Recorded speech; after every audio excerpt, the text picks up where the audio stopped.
Me llamo Ren y tengo un problema con un lobo. Y no es uno metafórico. No tengo problemas con el juego, ni una desafortunada rivalidad con el perro del carnicero. Me refiero a un lobo literal, de pelaje plateado y 200 libras, que ha decidido que mi libro de contabilidad es el apoyabarbillas más cómodo de todo el reino. También es, y no puedo enfatizar lo mucho que desearía que no fuera así, el rey. El rey Declan Ashworth, alfa del dominio Ashworth, señor de los territorios del norte, el hombre cuyo comité de títulos claramente tuvo demasiada libertad creativa, estaba veando ahora mismo sobre el plan de amortización de los establos reales. Su lobo, específicamente. El resto de él, la parte que firma decretos y aterroriza a los miembros del Consejo, supongo que ha vuelto a su forma humana y estará en algún lugar siendo majestuoso e inaccesible. Pero esta parte enorme, peluda y profundamente satisfecha, ha reclamado mi escritorio como territorio soberano. Me contrataron hace 6 semanas como auditora neutral. Soy humana porque los acuerdos de coexistencia garantizan que las disputas financieras en el gobierno de los cambiantes puedan ser revisadas de forma independiente por profesionales humanos sin lealtad a ninguna manada y sin posición en la jerarquía. Está en el artículo 12. Lo he leído 4 veces. En ninguna parte del artículo 12 se explica qué hacer cuando el jefe de Estado decide que tu máquina de sumar es una almohada. Su cola da un perezoso golpeteo contra la pata de mi silla.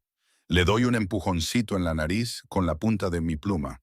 Su Majestad, necesito el número 7 y el 8 y, francamente, todo el teclado numérico. La única respuesta del lobo es cambiar de peso, presionando su mejilla con más firmeza contra el metal frío. Un murmullo grave comienza en su pecho. No es un gruñido, es más bien un ronroneo. Un sonido tan absurdamente doméstico para una criatura de su tamaño y reputación que rompe algo en mi compostura profesional cada vez que lo oigo. Mi formación no cubría esto. Era la 4ª vez esta semana. La primera había sido el lunes. El gran lobo plateado había entrado sigilosamente en la pequeña oficina de Wren, llena de documentos, en el ala oeste del castillo, como si lo hubiera invocado el aroma del té recién hecho y la angustia existencial. Había rodeado su escritorio 2 veces, olfateado su helecho en maceta con visible desprecio, y luego, con un suspiro que alborotó un fajo de formularios de impuestos, dejó caer la cabeza directamente sobre su teclado. Una sarta de galimatías apareció en medio de una fórmula crucial. Ella se había quedado helada, no exactamente de miedo, porque había crecido en un pueblo fronterizo. Allí, los cambiantes regentaban la curtiduría, la panadería y la mitad del ayuntamiento. Sabía lo que eran los lobos. Le habían informado sobre las costumbres de la manada Ashworth antes de aceptar el contrato. De lo que no le habían informado era del protocolo a seguir cuando el alfa más temido de 5 territorios decidía que su diligencia fiscal era un deporte para espectadores. Ahora, en jueves, era prácticamente una rutina. Los guardias de fuera de su puerta ya no parecían alarmados. Simplemente saludaban con la cabeza a la forma del lobo del rey, como si fuera un directivo senior realizando una inspección por sorpresa. Uno de ellos, un joven lobo llamado Ellis, había empezado a dejar un cuenco de agua junto a la puerta, lo que a Wren le pareció o muy considerado o profundamente traicionero. Mira, grandullón, tengo que conciliar los gastos de la gala de invierno. Y según esto, alguien encargó 600 cisnes de hielo decorativos. 600. ¿Tienes idea de cuáles son los costes de transporte y conservación de eso? Porque yo sí, y los números no cuadran. Y tu cabeza, muy majestuosa y muy grande, está en medio. Las orejas del lobo se movieron. Abrió un ojo dorado, le lanzó una mirada de profunda y sentida comprensión, y luego le lamió la mano. Fue como si me lavaran con una toalla de baño tibia y húmeda. Wren se recostó en su silla. Amaba su trabajo, amaba los números, su claridad, la forma en que un libro de contabilidad bien equilibrado contaba una historia que nadie podía discutir. Lo que no había previsto era que su lugar de trabajo vendría con un perro faldero de 200 libras que, Casualmente comandaba un ejército. La puerta se abrió. Lena, la archivista real, se asomó con 2 tazas de té y una expresión de alegría apenas disimulada. Lena era humana como Ren, una de la docena de profesionales humanos empleados bajo los acuerdos. Estos se habían ratificado hace 53 años, después de las guerras fronterizas, y garantizaban a los trabajadores humanos las mismas protecciones legales en los territorios de los cambiantes que tendrían en casa. Lena llevaba 8 años en el castillo y sabía dónde se había archivado cada documento del reino, incluidos varios que diversas personas deseaban fervientemente que no supiera. Aún aquí, ya veo. Lena asintió hacia el lobo. Está supervisando, dijo Ren. Está aportando babas. Lena le entregó una taza. Por cierto, el personal de cocina está haciendo apuestas. Las probabilidades actuales son de 3-1 a que lo has hechizado con brujería numérica. Soy contable. Exacto. Nadie entiende lo que haces, así que bien podría ser magia. Lena rascó al lobo detrás de una oreja. Con total naturalidad. Él resopló en señal de aprobación. ¿Cómo va la auditoría? Ren bajó la voz. Hay algo raro en las cuentas de Blackwood. Encontré un gasto de hace 30 años, durante el reinado del antiguo rey. Una suma enorme fue desviada a través de una autorización falsificada. El dinero simplemente se desvanece. ¿Cómo de enorme? Suficiente para construir un segundo castillo. Y los cisnes de hielo. Los 600 cisnes de hielo decorativos. El coste no coincide con ningún proveedor que pueda encontrar. Creo que es un asiento para blanquear dinero. Lena miró al lobo que se había acomodado de nuevo en su dichosa siesta, ajeno a todo. Ten cuidado, Ren. La política de la manada no son columnas de un libro de contabilidad. La gente que enterró ese dinero hace 30 años podría seguir aquí. Lo sé. Eso es lo que me preocupa. Al otro lado del castillo, en la gran cámara de piedra del consejo, el rey Declan Ashworth estaba sentado a la cabeza de una larga mesa de roble. E intentaba con todas sus fuerzas parecer un hombre que no estaba siendo lentamente desmantelado por sus propios instintos. Estaba en forma humana. Había vuelto a cambiar hacía una hora, después de pasar la mañana en la oficina de Ren. Algo que se había dicho a sí mismo que era una precaución de seguridad, y que era de hecho lo más destacado de su semana.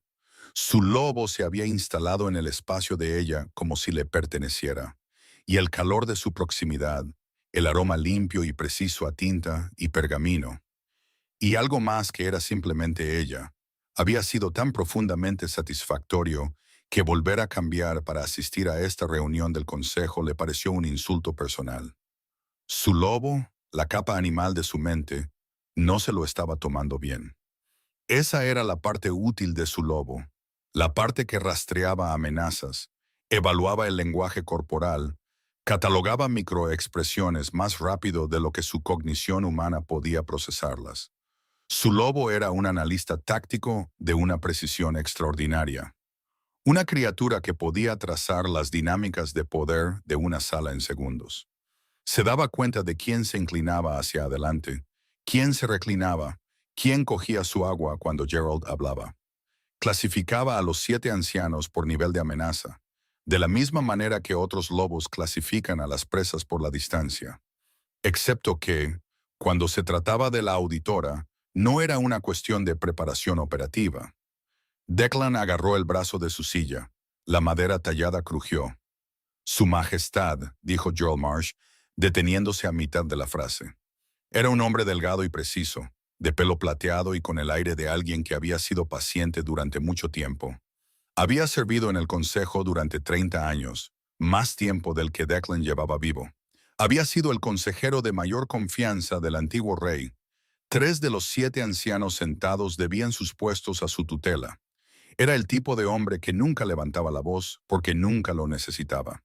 ¿Se encuentra bien? Continúe, anciano Marsh, dijo Declan, con su voz de barítono grave que no dejaba entrever al Golden Retriever, que en ese momento catalogaba la distribución de pecas de su auditora. El consejo, 7 ancianos, cada uno representando un distrito del dominio Ashworth, aprobaban los gastos importantes, ratificaban tratados y, lo más importante, tenían el poder de desafiar la aptitud de un rey en el cargo mediante una votación formal. El sistema se había creado hacía 3 siglos, después de que un Alpha sin control casi destruyera el territorio en un ataque de furia paranoica. Era un buen sistema. Hacía que los reyes rindieran cuentas. También significaba que Declan no podía simplemente ordenar, tenía que persuadir. Y Gerald Marsh había pasado 3 décadas haciéndose indispensable para la persuasión. Bajo los acuerdos de coexistencia, los observadores humanos podían asistir a las sesiones abiertas del Consejo. Los mercaderes humanos comerciaban en los mercados de la capital. Profesionales humanos, abogados, contables, mediadores, trabajaban junto a los miembros de la manada en el gobierno del dominio. Había sido así durante 50 años, desde que terminaron las guerras fronterizas. Y ambas partes habían decidido que la coexistencia era preferible a la alternativa. La mayoría de las veces funcionaba. Los humanos aportaban neutralidad y experiencia. La manada aportaba protección y territorio. El acuerdo se mantenía porque ambas partes lo necesitaban. Lo que el acuerdo no había previsto era que el lobo del rey desarrollaría una fijación absorbente por la auditora neutral. Útil. Su lobo era genuinamente, excepcionalmente útil. El ojo izquierdo de Declan tembló. Aprobamos era nuevo. Su lobo no solía emitir evaluaciones de rendimiento de las muñecas de la gente. Tenía que controlar esto. La atracción de pareja, el lento reconocimiento que su lobo había estado catalogando desde el día que Ren llegó a la corte, se estaba volviendo más difícil de manejar. No había sido instantáneo.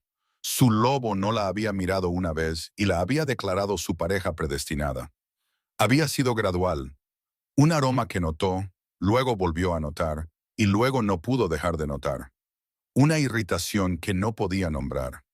Una atracción hacia su oficina que había racionalizado como una preocupación de seguridad, luego como interés profesional, y luego dejó de racionalizar por completo. Su lobo lo había sabido antes que él. Siempre lo hacía. Simplemente había empezado a archivarla en la categoría de esencial, igual que archivaba la respiración y las revisiones del perímetro. No como una decisión, sino como un hecho. La siguiente vez que el gran lobo plateado entró sigilosamente en su oficina, Ren estaba preparada. No levantó la vista de su libro de contabilidad. «Límpiate las patas, acaban de limpiar el suelo». El lobo se detuvo. Una enorme pata quedó suspendida en el aire. Se miró los pies, luego a ella, con los ojos dorados muy abiertos por una genuina confusión. «No me mires así. Hay un felpudo junto a la puerta. Úsalo».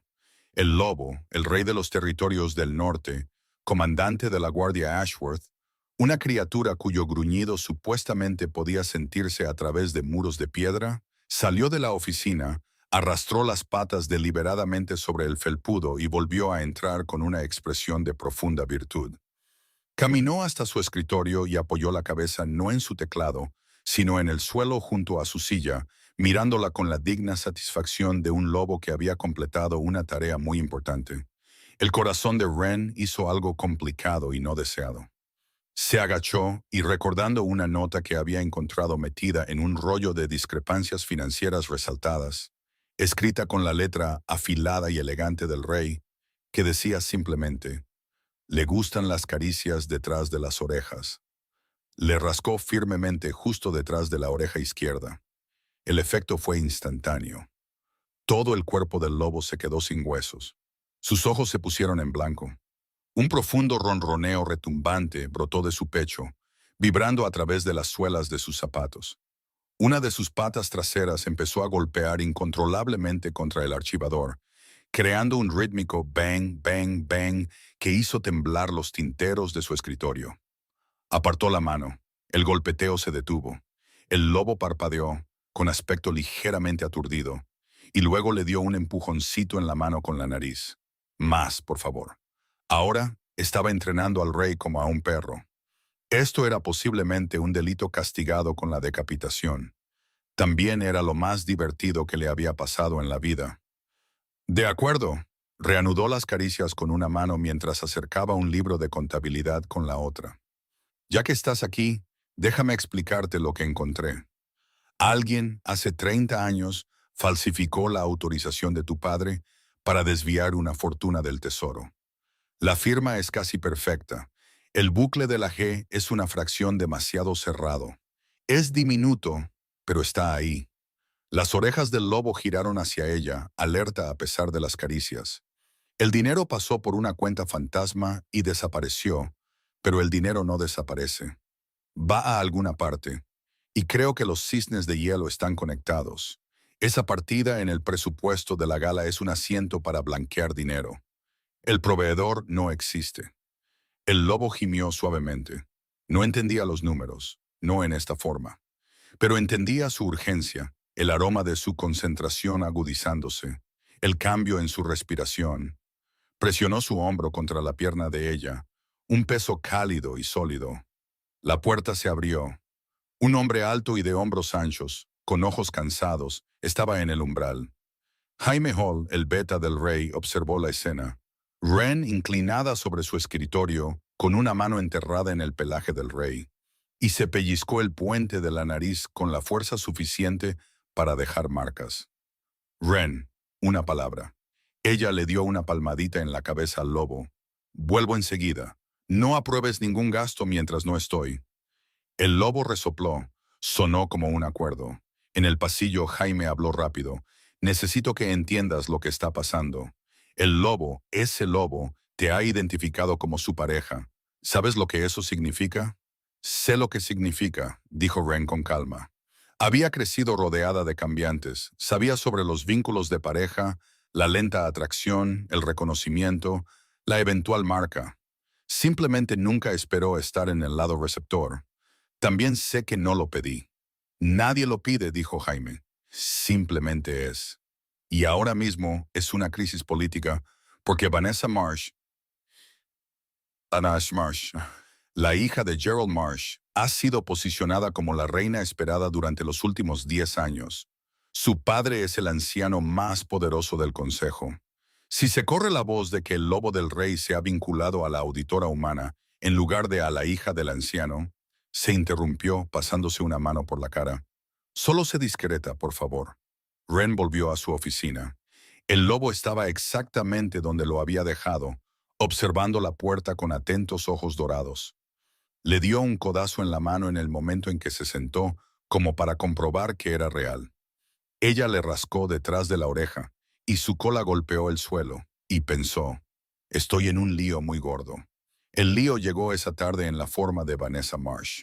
Era alta e imperiosa, vestida de seda verde oscuro, su pelo oscuro recogido en un elaborado peinado que debió de llevar una hora.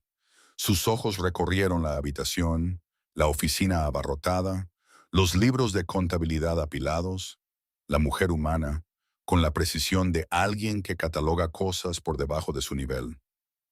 Bueno, dijo Vanessa, su voz goteando con descendencia. El pequeño proyecto del rey. Ren le sostuvo la mirada. ¿Puedo ayudarla, Lady Marsh? Vanessa la ignoró. Miró al lobo. Dean, cariño, ven. Mi padre organiza una cacería esta noche. Deberías estar allí, no acechando en la oficina de una empleada. El lobo no levantó la cabeza. Cambió de peso, acercándose más a la silla de Ren, y un murmullo grave comenzó en su pecho. No el ronroneo feliz, algo más oscuro. La compostura de Vanessa se resquebrajó por un instante. Miró del lobo posesivo a la contable impasible, y su expresión se agrió. ¿Crees que esto importa? Dijo, su voz perdiendo la seda. Un vínculo de pareja con una humana. Mi padre ha estado en el consejo del rey durante 30 años. Los linajes importan, las alianzas importan. Eres una chica de los libros con tinta en los dedos, y las cuentas de tu padre no cuadran, dijo Ren, incapaz de contenerse. Pero estoy segura de que es solo una coincidencia. El silencio que siguió fue absoluto. Algo cambió en el rostro de Vanessa. No rabia, todavía no. Algo más crudo. Durante medio segundo, pareció una mujer que había pasado 10 años construyendo su vida en torno a una promesa que nunca fue suya, y que podía sentir cómo los cimientos se resquebrajaban bajo sus pies. Desapareció casi al instante, reemplazado por la máscara fría. Pero Ren lo vio, y por un momento incómodo, casi sintió pena por ella. No tienes ni idea de en qué te has metido, dijo Vanessa. Su voz era tranquila ahora, no condescendiente, cansada. Mi padre no pierde, nunca ha perdido. Y cuando decida que eres un problema, no lo verás venir. Se dio la vuelta y se fue. Sin florituras dramáticas, solo una mujer alejándose de algo que no podía controlar. El lobo lamió la mano de Ren. Ella le rascó las orejas y fingió que su corazón no latía con fuerza. Acababa de pinchar un nido de avispas, y lo había dicho con toda la intención. A la mañana siguiente, llegó un decreto real. Debido a la naturaleza sensible de su auditoría, la señorita Cable era reasignada al estudio privado del rey, con acceso completo a los archivos reales. Todo el trabajo se llevaría a cabo bajo la supervisión directa del rey. Jaime entregó el decreto con la expresión de un hombre que lleva su propio ataúd. Órdenes de su majestad, dijo Jaime. Insiste en algo sobre maximizar la eficiencia y la seguridad. Estoy segura, dijo Ren. Por supuesto, el estudio del rey es la habitación más segura del castillo. El estudio del rey era menos una oficina y más una pequeña biblioteca. Estanterías del suelo al techo, un enorme escritorio de roble, un hogar de piedra donde un fuego crepitaba abajo.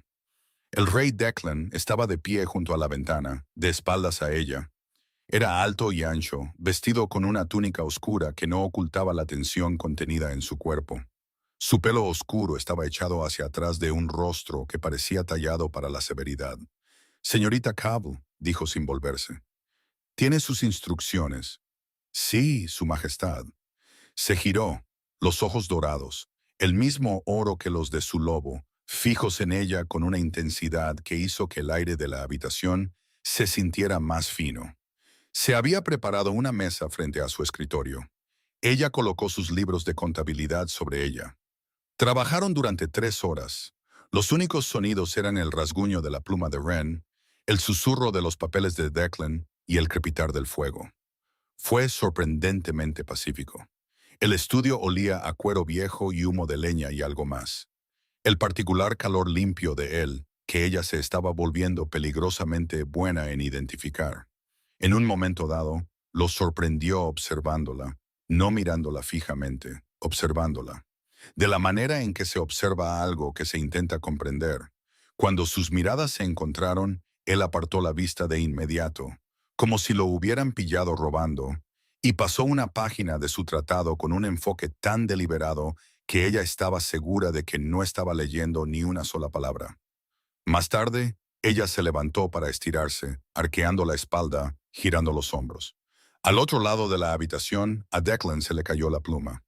Resonó en el suelo de piedra. Se agachó para recogerla con movimientos rígidos y mecánicos, con el rostro sonrojado, y cuando se enderezó, alineó la pluma con mucho cuidado, paralela al borde de su escritorio, como si la colocación de la pluma fuera una cuestión de importancia territorial.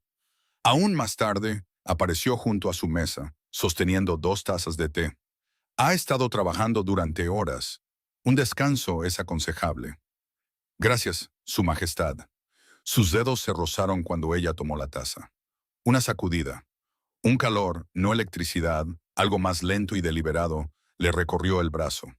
Ninguno de los dos se apartó. Él miró sus manos unidas durante un largo momento, su expresión atrapada entre algo que quería y algo que temía.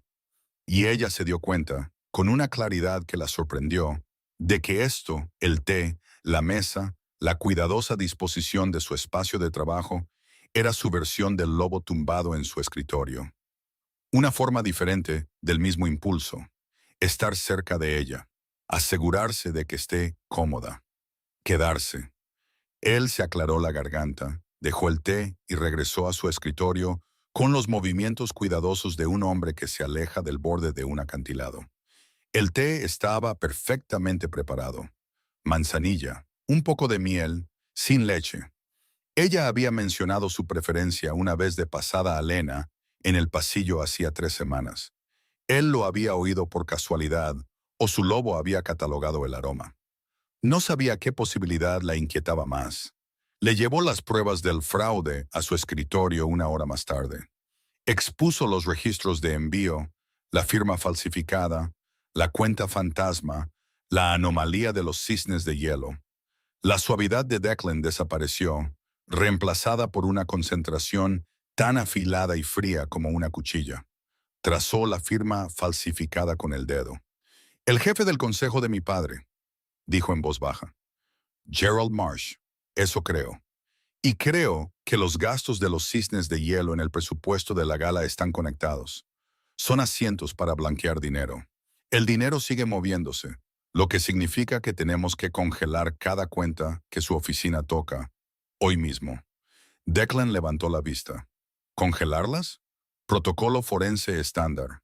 Cuando encuentras malversación activa, bloqueas las cuentas primero y evalúas los daños después.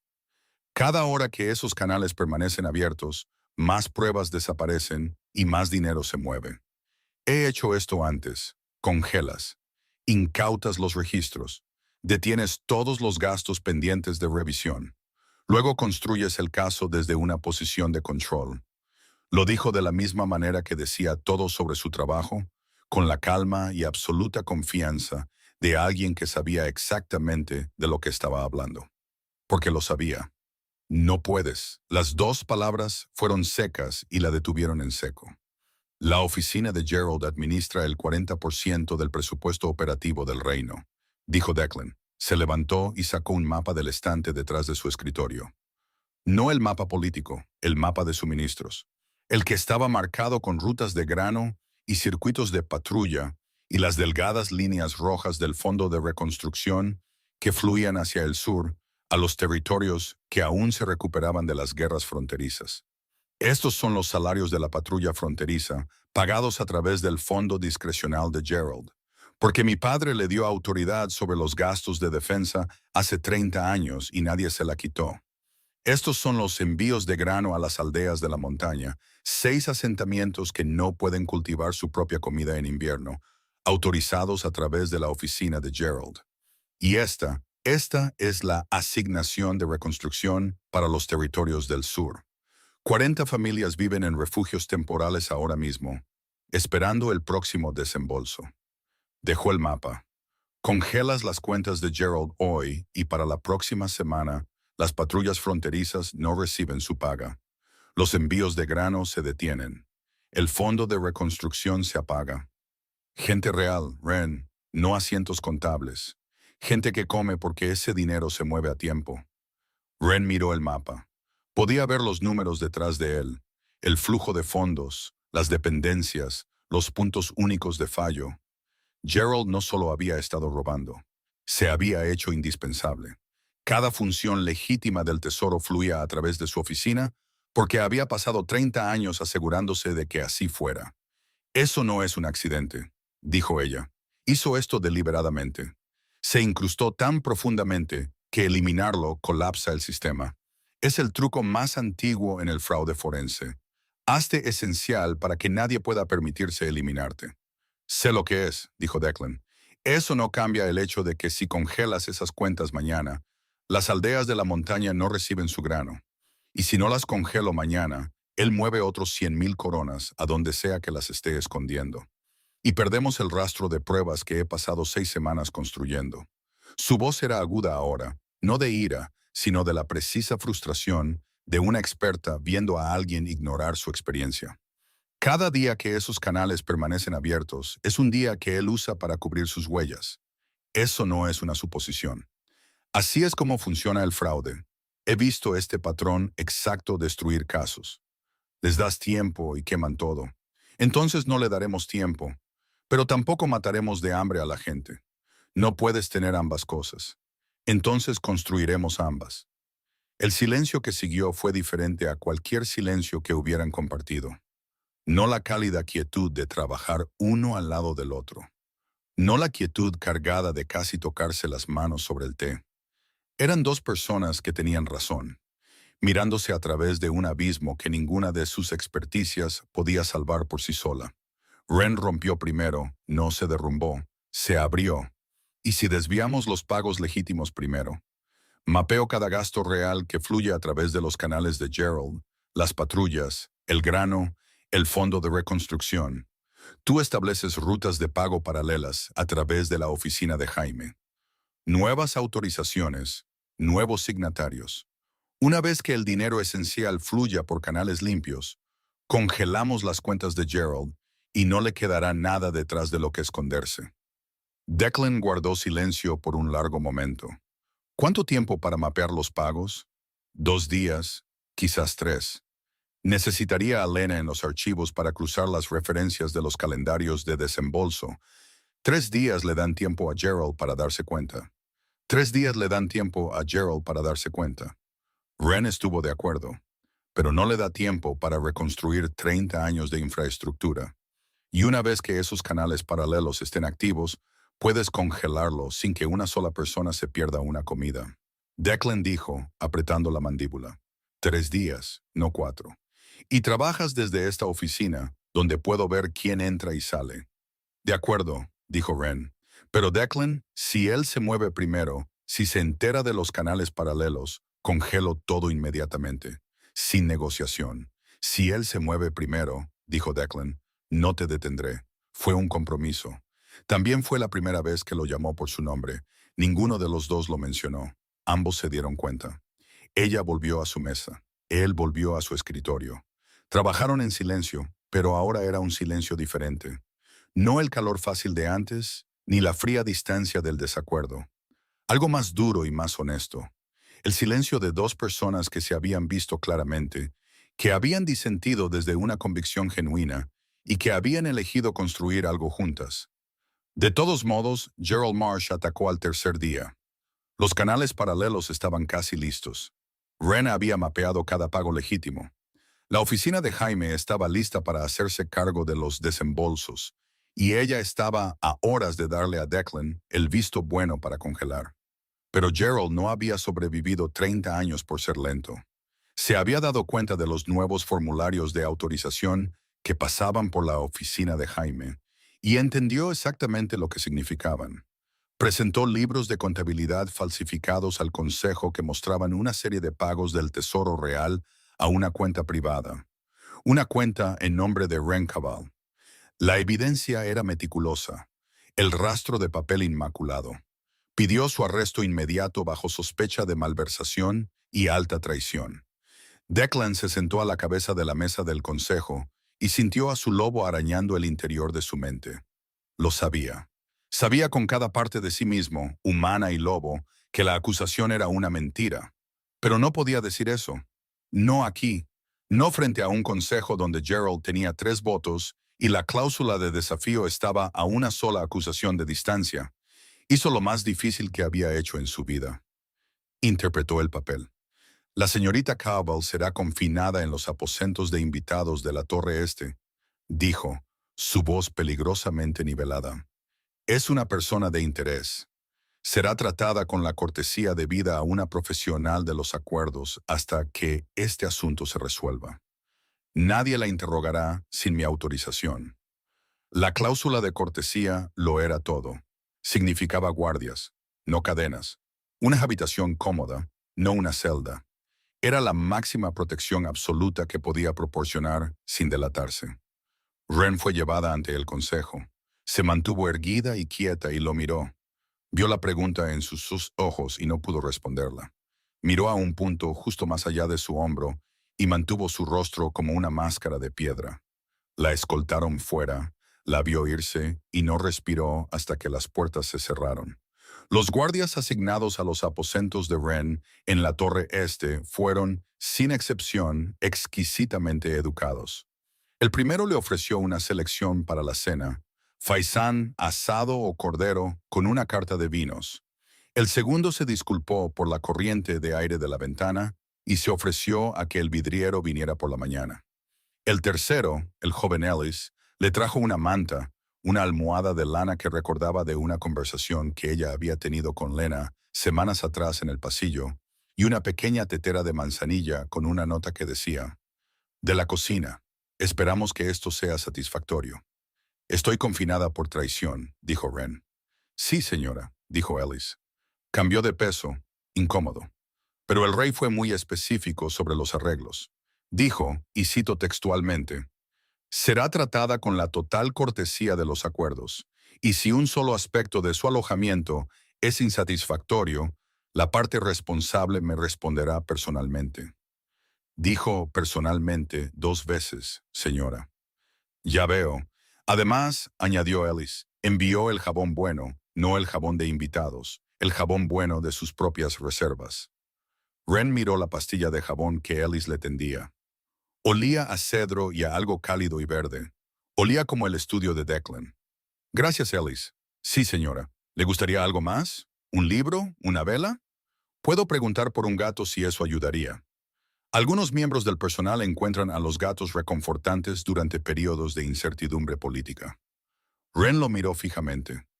¿Un gato? Se ha ofrecido antes. Ella se rió. ¿Era eso o llorar? Y ni loca lloraría por un rey que no podía mirarla.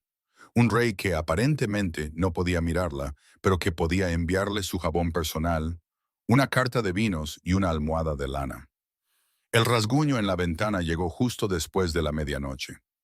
Wren apartó la cortina y vio al gran lobo plateado aferrado al enrejado de piedra que subía por el costado de la torre. Sus garras se clavaban en la mampostería, sus ojos dorados abiertos y desesperados. Absoluto lunático, susurró ella. Te vas a caer. Abrió el pestillo. Él se coló dentro, derribó una silla e inmediatamente presionó todo su cuerpo contra las piernas de ella, temblando, gimiendo, con la nariz enterrada en sus manos. Le lamió las muñecas, los dedos, el interior de la palma de la mano, como para asegurarse de que era real, que estaba allí y entera. Ella se dejó caer al suelo y le rodeó el cuello con los brazos. Él enterró la cabeza en su regazo y el temblor disminuyó lentamente. No se lo había creído. La máscara fría, la orden formal, la negativa a mirarla a los ojos. Todo era una actuación. Esta era la verdad. Un lobo que trepaba por el muro de una torre en la oscuridad porque no podía soportar una noche sin saber que ella estaba a salvo. Podrías haber usado la puerta, murmuró ella en su pelaje. Eres el rey. Una tos discreta vino de la ventana. Jaime se izó por el alféizar, sin aliento e incandescente de frustración. No os preocupéis por mí, solo cometiendo traición por diversión. Mi martes favorito. Detrás de Jaime, Lena entró con una cartera, serena y sin prisas. ¿Cómo no estás sin aliento?, exigió Jaime. Subo las escaleras de la torre todos los días para llegar a los archivos superiores, dijo Lena. Deberías probar el cardio. Se volvió hacia Wren. Versión corta. Gerald ha hecho su movimiento, pero está expuesto. Alguien accedió a tu oficina fuera de horario la semana pasada. Encontré huellas de botas embarradas cerca de tu archivador que coinciden con el dibujo de la suela de la guardia personal de Gerald. Ha estado copiando tus notas. Sabe lo que encontraste, lo que significa que va a destruir las pruebas. La mente de Wren se enfocó de golpe. El rastro de las cuentas, las transferencias fantasma, los asientos de los cisnes de hielo. Había estado rastreando el dinero durante semanas y había seguido los pagos hasta una única partida recurrente en los registros antiguos. Tasas de mantenimiento de una propiedad fuera de servicio. La isla de los susurros, dijo ella. Todos la miraron. Está en los registros. Una propiedad real, una casa de la moneda en desuso en una pequeña isla frente a la costa sur. Fue clausurada hace décadas, pero ha estado recibiendo pagos trimestrales de mantenimiento del tesoro durante 30 años. Los pagos están autorizados por la oficina de Gerald. Lo marqué la semana pasada. Jaime se quedó mirando. Ya lo sabías. Soy auditora, dijo Wren. Sigo el dinero. El dinero lleva a esa isla. El lobo levantó la cabeza de su regazo y la miró con una expresión que, incluso en la cara de un lobo, era inequívocamente de admiración. Si Gerald sabe que encontré el rastro, dijo Wren, enviará a alguien a destruir lo que sea que haya en esa isla. Tenemos que llegar allí primero. ¿Nosotros?, dijo Jaime con el tono de un hombre que sabía la respuesta y la odiaba. Soy la única que puede autentificar los registros financieros en el lugar. Me necesitáis. Jaime miró al lobo. El lobo miró a Jaime. Una conversación entera tuvo lugar en esa mirada. Y Jaime perdió. Bien, dijo Jaime. Hay un barco rápido en el muelle sur. Salimos en una hora. El lobo se levantó, se sacudió y trotó hacia la ventana. Se detuvo y miró a Ren con los ojos dorados expectantes. Su cola dio un único y decidido meneo. «Quiere llevar tu cartera», dijo Jaime secamente. «Podrá llevarla cuando tenga manos», dijo Ren, echándosela al hombro. «Vamos». Navegaron a través de una noche sin luna, el barco cortando hacia el sur a lo largo de la costa. Declan había vuelto a su forma humana para el viaje. Podía navegar, podía luchar, y Ren necesitaba que pudiera hablar. Se paró en la proa, navegando por las estrellas, su pelo oscuro echado hacia atrás por el viento salado. No le había hablado desde que había cambiado. La discusión del estudio todavía pendía entre ellos, pesada y sin resolver. Ren se sentó cerca de la popa, revisando sus notas a la luz de una linterna con postigos. Lena estaba a su lado, cotejando los registros de propiedad de la cartera de documentos que había traído. «Trepó una torre por ti», dijo Lena, sin levantar la vista de sus registros. «Estaba en forma de lobo. Los lobos trepan. Los lobos no trepan muros de piedra verticales. Trepó un muro de piedra vertical por ti. Elijo no procesar eso ahora mismo. Eliges no procesarlo porque si lo haces, tendrás que admitir que tienes sentimientos por el rey emocionalmente estreñido que no puede sostener una taza de té cerca de ti sin temblar. Tengo sentimientos sobre la auditoría. Claro que sí. La isla de los susurros se alzó del mar con la luz grisácea del amanecer. Una silueta oscura y rocosa, densamente arbolada, más grande de lo que Ren había esperado. Declan guió el barco hacia una cala protegida y echó el ancla. En la orilla, Declan se detuvo. La noche era fría y la isla olía a resina de pino y roca húmeda, y por debajo, a algo ligeramente químico, algo que su nariz humana apenas podía detectar. «Voy a cambiar», dijo. «Hay una estructura en algún lugar de esta isla y puedo rastrearla más rápido por el olor de lo que podemos encontrarla a pie en la oscuridad». Lo dijo con naturalidad, pero había una vacilación. Ella lo entendió. Estaba a punto de convertirse en algo diferente al hombre con el que había estado discutiendo. Estaba preguntando, sin preguntar, si ella estaba lista para eso. «He visto a cambiantes cambiar antes», dijo Ren. Había crecido en un pueblo fronterizo. Había visto al carnicero cambiar detrás de su tienda en las noches de luna llena. Había oído a los trabajadores de la curtiduría hacer bromas sobre a quién le tocaba vigilar la pila de ropa. «No me has visto a mí», ella le sostuvo la mirada. «Entonces te veré ahora». Él se dio la vuelta, se quitó la túnica por la cabeza. Jaime la tomó sin comentarios, doblándola sobre su brazo con la eficiencia práctica de un hombre que había realizado este servicio 1000 veces. Y cambió. Fue rápido, más rápido que los cambios del pueblo fronterizo que había visto. Una compresión ondulante de la forma que parecía doler, y sonaba como una respiración contenida demasiado tiempo y finalmente liberada. Un momento era un hombre, de hombros anchos y tenso a la luz de la luna. Al siguiente, el gran lobo plateado estaba en la arena, sacudiendo su pelaje y volviendo esos ojos dorados hacia ella. Lo había visto como un lobo antes, en su escritorio, en su oficina, una criatura doméstica en un espacio cerrado. Aquí, en la oscura orilla de una isla deshabitada, con el viento del mar alborotando su pelaje y la luz de la luna atrapando la plata de su manto, era otra cosa. No domesticado, no doméstico. Salvaje y enorme, y completa, inconfundiblemente él mismo. Era hermoso. Ella no apartó la mirada. Jaime le entregó las botas de Declan. Siempre se olvida de las botas. 5 años llevo cargando sus botas. El lobo puso la nariz en el suelo y se adentró en los árboles.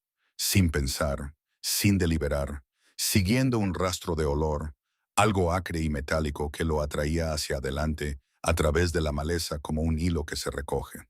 Ren, Jaime y Lena lo siguieron, abriéndose paso a través del oscuro bosque a la luz de una linterna.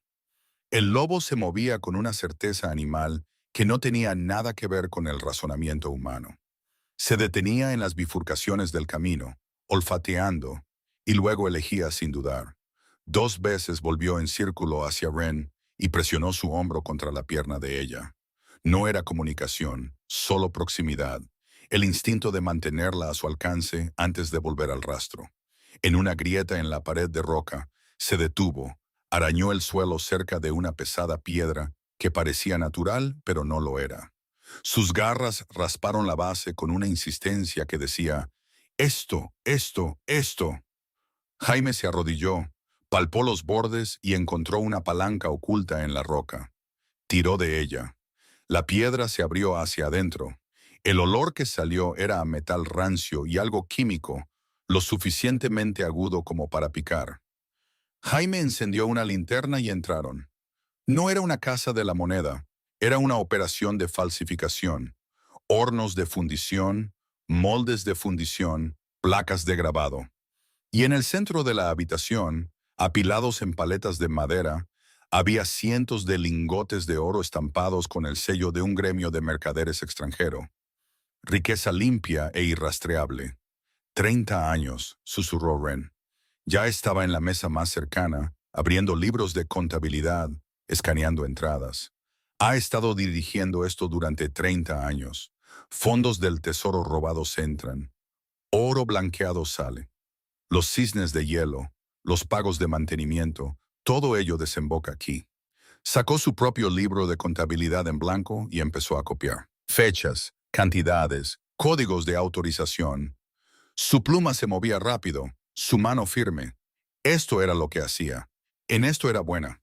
El lobo, que había vuelto a cambiar en la sombra de la habitación para que Declan pudiera vestirse, emergió humano y silencioso.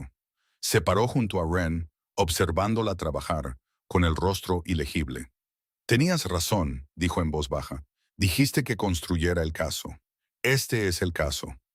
Antes de que pudiera responder, el sonido de botas sobre piedra resonó desde la entrada. Gerald Marsh entró en la luz de la lámpara, flanqueado por una docena de hombres armados. Iba vestido para viajar, su delgada figura rígida de determinación. Sus ojos recorrieron la habitación, las pruebas, los testigos, el rey, y sus labios se apretaron en una línea fría y satisfecha. No parecía sorprendido. Parecía un hombre cuyo horario había sido confirmado. «Mi guardia informó que vuestro barco zarpó del muelle sur», dijo Gerald. «Lo hicisteis fácil. Francamente, el mismo hombre que copió las notas de la señorita Cabal también copió su investigación de envíos. Sabía que vendríais aquí. Simplemente tuve que esperar». El espía. Las huellas de botas embarradas en la oficina de Wren. Gerald no solo la había estado vigilando, había estado leyendo su trabajo, siguiendo sus conclusiones, esperando el momento en que los llevaría a todos aquí. Cada paso de su investigación había sido visible para él. Wren sintió una furia fría y nauseabunda instalarse en su pecho. Había sido minuciosa, había sido cuidadosa, y la habían estado observando todo el tiempo. Jaime desenvainó su espada. Declan dio un paso adelante, interponiéndose entre los hombres de Gerald y Wren. Su lobo estaba completamente presente. Podía verlo en la forma en que se movía, en la forma en que sus ojos seguían a cada guardia simultáneamente, en la forma en que su cuerpo se inclinaba para protegerla sin pensarlo conscientemente. «Se acabó, Gerald», dijo Declan. «¿Acabado?» La sonrisa de Gerald era fina y precisa. La sonrisa de un hombre que había sido paciente durante 30 años y no veía razón para detenerse. «Su Majestad, estáis en una bóveda llena de pruebas que os incriminan tan fácilmente como a mí. ¿A quién quererá el consejo? ¿Al joven rey cuya pareja humana lo llevó a una aventura de medianoche a una isla remota, o al anciano que ha servido fielmente durante 3 décadas?» Hizo un gesto a sus guardias. «Mis hombres informarán de un trágico incendio. Una antigua casa de la moneda, productos químicos inestables. Quedasteis todos atrapados dentro durante una investigación poco aconsejable. El reino llorará a su joven rey, y el consejo nombrará un regente. Tengo algunas ideas sobre quién». La naturalidad de todo era la peor parte. No estaba furioso. No estaba desesperado. Estaba limpiando un desastre. Los ojos de Wren ya se estaban moviendo. No hacia Gerald. Hacia la habitación, los hornos, los moldes de fundición, los barriles contra la pared del fondo. pesados toneles de madera marcados con un símbolo de advertencia. Lo reconoció de las facturas de mantenimiento. Agente químico de fundición. Había leído las órdenes de suministro. Sabía exactamente lo que había en esos barriles y exactamente lo que pasaría si se encontraban con una llama. Gerald siguió su mirada y su sonrisa se ensanchó. Ah, la auditora se da cuenta de las cosas. Sí, señorita Cable. Una antorcha y toda esta bóveda se convierte en un horno, lo cual es, más bien, el objetivo.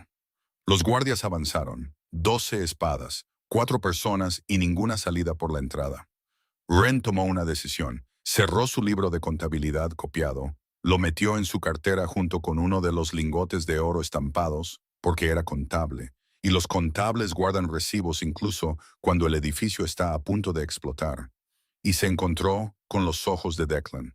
Él lo entendió. Ella no sabía cómo. Algo en su expresión cambió, el lobo y el hombre alineándose por un instante en una única y absoluta claridad. Lena, dijo Wren, con voz firme. Cuando diga ya, corre. ¿Qué estás? Una auditoría no programada, dijo Wren. ¡Ya! Jaime agarró a Lena y corrió hacia la entrada. Los guardias sorprendidos se dividieron, la mitad girando para bloquear, la mitad avanzando. Declan se movió como una luz, apartando a 2 guardias con pura fuerza alfa, despejando el camino. Wren agarró el objeto más pesado a su alcance, un volumen encuadernado de registros de fundición, y lo lanzó. Era contable. No tenía entrenamiento en combate de proyectiles. El lanzamiento fue desesperado, sin gracia y totalmente impulsado por la adrenalina. Golpeó la mano de Gerald que sostenía la antorcha. Por pura, improbable e histérica suerte, conectó. La antorcha salió volando de su mano, describió un arco en el aire y aterrizó en el charco de disolvente químico que se escapaba de los barriles contra los que Declan se había golpeado al cargar. Por un segundo terrible y silencioso, no pasó nada. Luego la bóveda estalló. La explosión lanzó a Wren hacia atrás.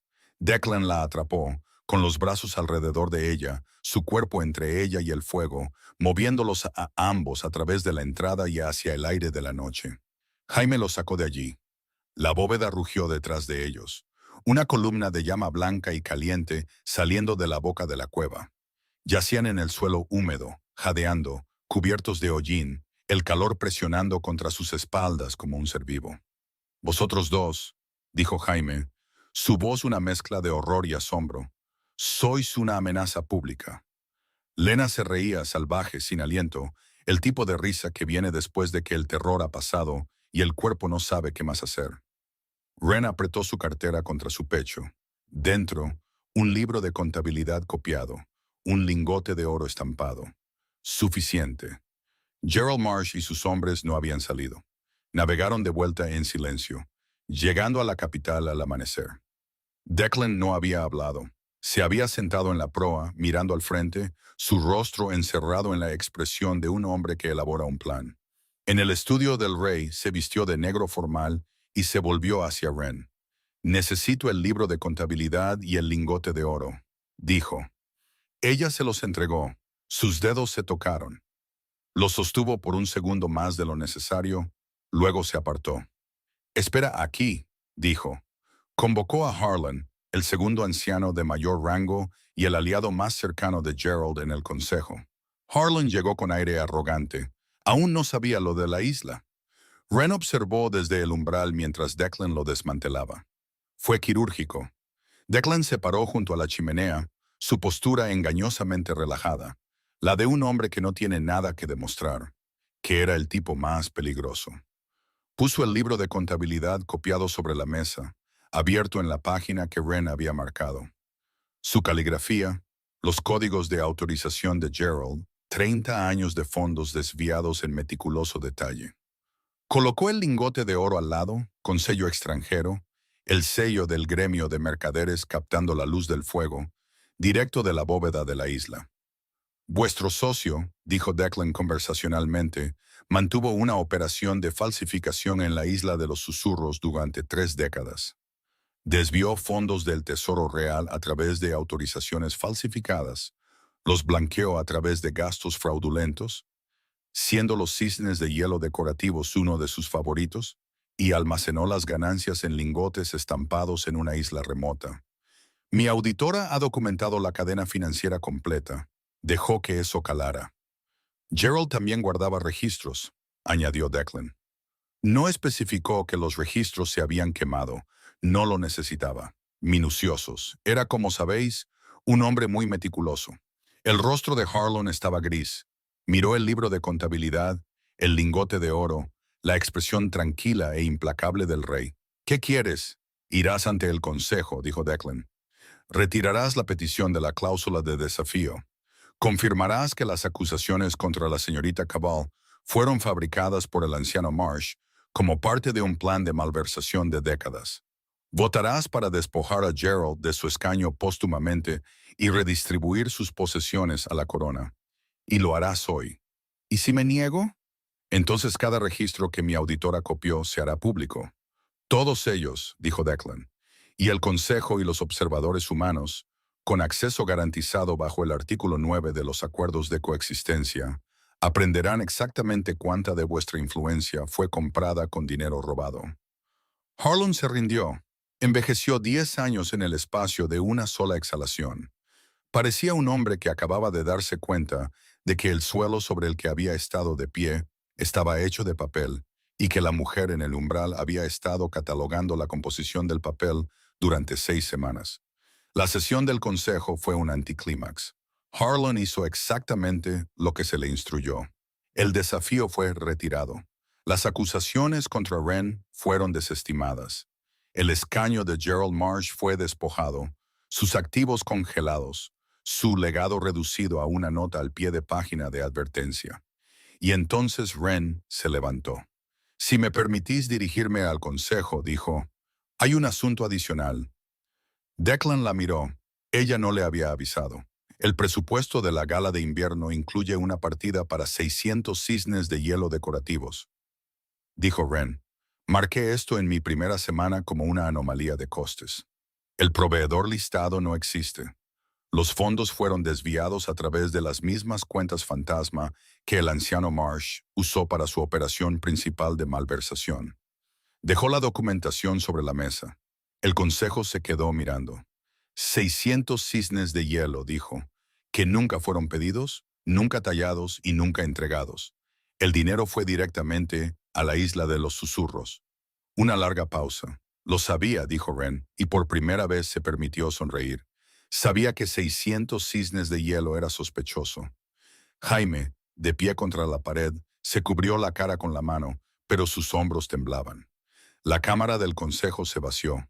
Los ancianos salieron murmurando. Jaime y Lena se hicieron los desaparecidos con una mirada compartida que lo decía todo y nada. Wren y Declan se quedaron solos en el salón, la luz del atardecer cayendo a través de las altas ventanas en largas barras doradas. Motas de polvo flotaban. La habitación se sentía enorme, con solo ellos dos dentro. La discusión todavía estaba entre ellos. No del tipo simple, donde una persona está equivocada y se disculpa, sino del tipo más difícil, donde ambas personas tienen razón y el coste de cada posición es real. Ella había tenido razón en que cada hora abierta era una hora que Gerald usaba para cubrir sus huellas. Él había tenido razón en que una congelación repentina habría matado de hambre a las aldeas de la montaña y dejado la frontera indefensa. Habían encontrado un tercer camino juntos, y había funcionado, a duras penas, y ninguno de los dos había olvidado los 3 días de tensión que había costado construirlo. El silencio entre ellos contenía el peso de cada cosa no dicha, y era el silencio más pesado en el que Wren había estado jamás. Abrió la boca para hacer una broma, algo sobre auditar sus cuentas emocionales, algo seguro. Las palabras estaban ahí, listas, el mismo instinto que la había ayudado en cada momento difícil de su vida. Refugiarse en los números, refugiarse en el ingenio, hacerlo divertido antes de que pueda ser doloroso. Cerró la boca. Tuve miedo, dijo en su lugar. Sin desvíos, sin números, solo la verdad. Y se sintió como estar en el borde de un precipicio. No de la acusación, no de Gerald, de la forma en que me miraste en esa cámara del consejo, la forma en que no me mirabas a los ojos hizo una pausa. Su voz era firme, pero sus manos no, y las apretó contra sus costados. Pensé que me había equivocado contigo, continuó. Que el hombre que dejó una nota sobre caricias en las orejas en un informe financiero, que preparaba té con manzanilla porque me oyó mencionarlo una vez en un pasillo, que él era la actuación y el rey frío era lo real debajo, y que había cometido el peor error de mi vida al confiar en alguien que podía mirarme como si no fuera nada. El silencio que siguió no estaba vacío, estaba lleno, lleno de la forma en que la respiración de Declan se entrecortó, lleno de la forma en que sus manos, apoyadas en la mesa del consejo, se cerraron en puños y luego, lenta y deliberadamente, se abrieron. El rey frío es una actuación, dijo. Su voz era áspera, como si las palabras fueran arrancadas de algún lugar profundo y reacio. Es la única que conozco. Mi padre no era un rey frío. Mi padre era un rey cálido, un rey confiado, y todos lo amaban. Y Gerald Marsh se sentó a su derecha durante 25 años y le robó todos los días. Y mi padre nunca lo vio. Murió creyendo que Gerald era el hombre más leal del reino. Se miró las manos. Estaban apoyadas contra la mesa del consejo ahora, los nudillos blancos. Tenía 21 años cuando heredé la corona, dijo.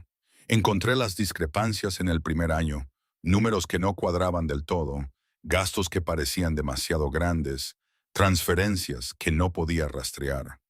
Pero no sabía lo que estaba viendo. No tenía tu formación, no tenía tu ojo. Así que hice lo que sabía hacer. Me convertí en el tipo de rey al que nadie podía acercarse lo suficiente como para engañar. Frío, controlado, intocable. Un músculo en su mandíbula se tensó, y Gerald se sentó en su escaño del consejo y me sonrió al otro lado de la mesa cada semana durante 5 años. Y yo nunca, nunca una sola vez. Su voz se fracturó. No se rompió, se fracturó como lo hace la piedra antes de ceder. Se detuvo, respiró hondo, comenzó de nuevo, más bajo. Me dijiste que congelara las cuentas, dijo. El primer día, protocolo estándar. Y dije que no por las aldeas de la montaña, y las patrullas fronterizas y el fondo de reconstrucción. Y tenía razón en eso, la tenía. Pero también estaba aterrorizado porque congelar las cuentas de Gerald significaba admitir en voz alta, frente al consejo y al reino y a mí mismo, que el hombre en quien mi padre más confiaba nos había estado robando durante 30 años. Y yo me había sentado frente a él durante 5 de esos años y nunca lo había visto. Exhaló. No fue una respiración constante. Tú lo encontraste en 6 semanas, continuó. La firma, las cuentas fantasma, los cisnes de hielo, 6 semanas. Y cada día de esos 3 días que pasamos construyendo canales paralelos, cada día me decía a mí mismo que se trataba de los envíos de grano y los salarios de las patrullas. Parte de ello era simplemente yo, no estando listo para enfrentar lo que ya habías demostrado, que no podía ver lo que estaba justo frente a mí, que mi control, mi máscara fría, todo ello no protegió a nadie. Solo me convirtió en la última persona del reino en entender lo que estaba sucediendo en mi propio tesoro. La admisión quedó suspendida en el aire entre ellos. No fue una gran confesión. Fue peor que eso. Fue específica y estaba llena de matices. La preocupación operativa real enredada con el miedo que había escondido dentro de ella, y despojaba lo único a lo que se aferraba con más fuerza. La creencia de que podía llevar el dominio Ashworth solo, que su control era suficiente, que la máscara fría mantenía a todos a salvo. No lo hacía, solo lo mantenía aislado. Y ahora ella lo sabía. No eres tu padre, dijo Wren. Su voz era suave, pero no había piedad en ella. La piedad habría sido un insulto y ella lo respetaba demasiado para eso. Y descubrirlo no era tu trabajo, era el mío. Por eso me contrataste. Para eso son los acuerdos. Para que las personas que pueden ver los números claramente no sean las mismas personas que tienen que vivir dentro de ellos. Te contraté porque el artículo 12 requería una auditora neutral, dijo él. No esperaba esto. Yo tampoco. Se acercó, lo suficiente como para ver la tensión en sus hombros, la forma en que se mantenía unido con el mismo control de hierro que usaba en el consejo, y la forma en que por debajo temblaba, no visiblemente, pero ella podía sentirlo a través del vínculo que ya se estaba formando entre ellos. La triacos, la atracción que había estado creciendo durante semanas, el calor que no era magia, sino algo más ordinario y más aterrador, la experiencia de ser conocido. Para que conste, dijo ella, no puedes llevarlo todo tú solo. Así no es un buen rey, así es uno cansado. Algo cambió en su rostro. La máscara, lo último de ella, la cuidadosa distancia que mantenía incluso en privado, incluso con ella. Se agrietó. No se rompió. Se agrietó lo suficiente como para ver a través. Mi lobo quiere que sepas, dijo, y su voz todavía era áspera, pero había algo más en ella ahora. Algo que podría haber sido el comienzo de una sonrisa. Que considera tu competencia fiscal como la cualidad más atractiva que ha encontrado en cualquier ser vivo. Ha calificado tu metodología forense como, y cito, ejemplar en todos los parámetros operativos. Ella se rió.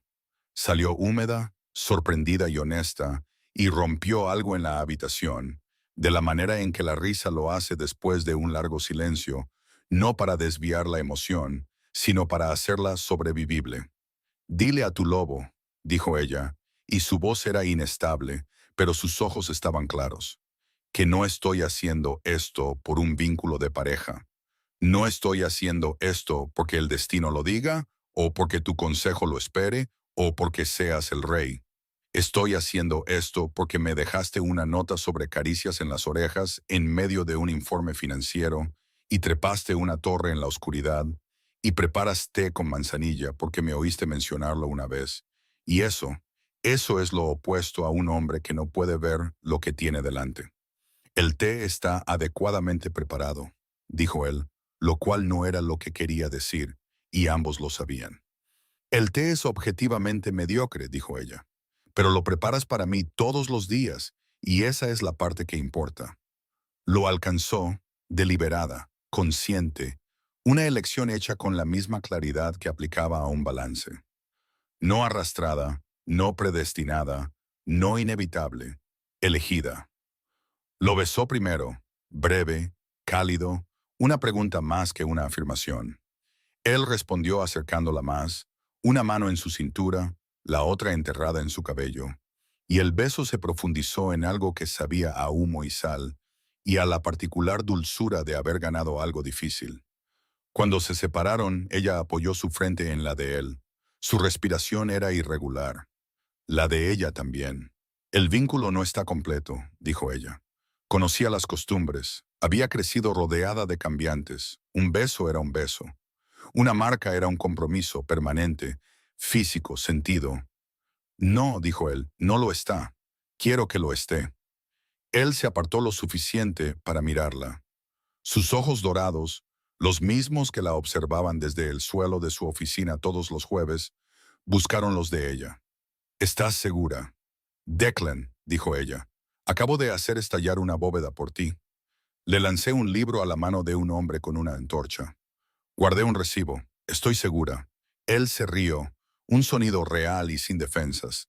La misma risa que había oído una vez antes en su estudio cuando se la había arrancado de sorpresa, y ella quiso oírla todos los días por el resto de su vida. La marca no fue dramática, fue silenciosa, y fue deliberada y ocurrió en la luz dorada de un salón del consejo vacío con motas de polvo flotando a su alrededor. Su boca en su hombro, la presión de los dientes, un escozor agudo y dulce que floreció en calor y se extendió a través de ella como tinta en agua, no borrando lo que estaba allí, sino añadiéndole. Ella agarró su brazo con la fuerza suficiente para dejar sus propias marcas, y sintió que el vínculo se asentaba, no como una jaula cerrándose, sino como una puerta abriéndose. Una sensación de él, cálido, constante, presente y real, echando raíces en su pecho junto a su propio latido. Ahora sabría cuándo tenía miedo, cuándo estaba enojado, cuándo su lobo estaba archivando evaluaciones tácticas a las 2 de la madrugada en lugar de dormir. Ren enterró su rostro en el hombro de Declan y se rió hasta que no pudo respirar. Un único y lento aplauso resonó desde la entrada. Jaime se apoyó en el pilar, sonriendo. Lena estaba a su lado, con los brazos cruzados, la expresión atrapada entre la exasperación y las lágrimas. Por fin, dijo Jaime, estaba a punto de empezar a cobraros a ambos alquiler por todo el espacio emocional que habéis estado ocupando en mi cabeza. Lena solo negó con la cabeza. Espero que sepas que me debes una cartera nueva. La mía se incendió en esa isla.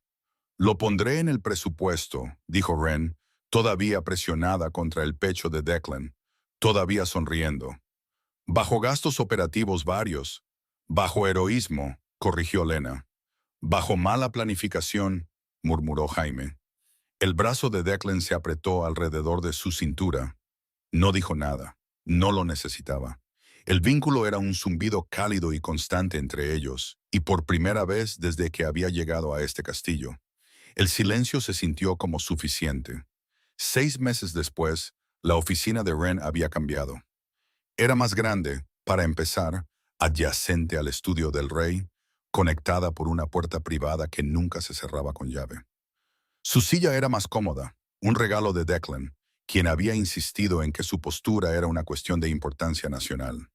Su helecho en maceta había sido reemplazado por una planta más resistente después de que el lobo estornudara sobre el original con la fuerza suficiente para tirarlo del alféizar. El lobo estaba actualmente debajo de su escritorio, su enorme cabeza plateada descansando sobre sus pies, su cola golpeando un ritmo satisfecho contra el suelo. De acuerdo, dijo ella, tocando una columna de cifras. El Fondo de Reconstrucción para los Territorios del Sur está totalmente capitalizado, y los nuevos acuerdos comerciales muestran un aumento del 14% en los ingresos para el trimestre. Somos oficialmente solventes. El lobo resopló una cálida aprobación sobre sus tobillos. Sin embargo, continuó, su tono volviéndose severo. Está el asunto del presupuesto de la Casa Real. Estoy viendo una irregularidad. La cola dejó de golpear. Específicamente, dijo, un gasto de 300 libras de cecina de ternera de primera calidad. La orden de compra está firmada con lo que parece ser una huella de pata. El lobo debajo del escritorio gimió suavemente e intentó hacerse muy pequeño, lo cual era imposible para una criatura de su tamaño. ¿Tiene algo que decir en su defensa, Su Majestad? Asomó la cabeza y le lamió la nariz. El vínculo zumbaba entre ellos, su diversión avergonzada, la exasperación cariñosa de ella, el calor particular de dos personas que habían sobrevivido a un incendio y a una discusión sobre cuentas congeladas y envíos de grano, y que todavía elegían cada día sentarse en la misma habitación y hacer el trabajo. Unos minutos más tarde, Declan entró por la puerta de conexión, humano de nuevo, sosteniendo 2 tazas de té. Había vuelto a cambiar mientras ella sermoneaba a su lobo sobre la política de adquisiciones, lo que significaba que el lobo se había extraído de debajo de su escritorio, había pasado por la puerta, cambiado, vestido, preparado té y regresado. Todo mientras ella estaba a mitad de la frase sobre los formularios de requisición. Vengo con una ofrenda de paz, dijo. ¿Es esto un soborno para aprobar el presupuesto de la asesina? Es un soborno para venir a ver el atardecer desde la torre. Ella miró su libro de contabilidad. Los futuros del grano son muy convincentes. Él dejó el té, se inclinó sobre su silla y le mordisqueó la oreja. De acuerdo. Ella se rió apartándose del escritorio. Pero si vuelvo y encuentro una firma de pata en la nueva carta comercial, la fusión queda anulada. Mi lobo nunca sería tan audaz, dijo con una cara completamente seria. Le tomó la mano. Ella entrelazó sus dedos con los de él y sintió el zumbido del vínculo. Constante, cálido, suyo. Mientras salían de la oficina y entraban en la luz dorada del pasillo, Ren pensó en la vida que había planeado, tranquila, ordenada, gobernada por libros de contabilidad y aritmética limpia. Esa vida se había ido. En su lugar estaba esto, un reino con dudosas prácticas de adquisición, un compañero que se comunicaba principalmente a través de sobornos de pasteles y caricias en las orejas, una mejor amiga que trepaba torres sin sudar, y un lobo que creía que la asesina de ternera era una partida presupuestaria legítima. Era caótico y era ridículo, y estaba exacta, precisa y perfectamente equilibrado.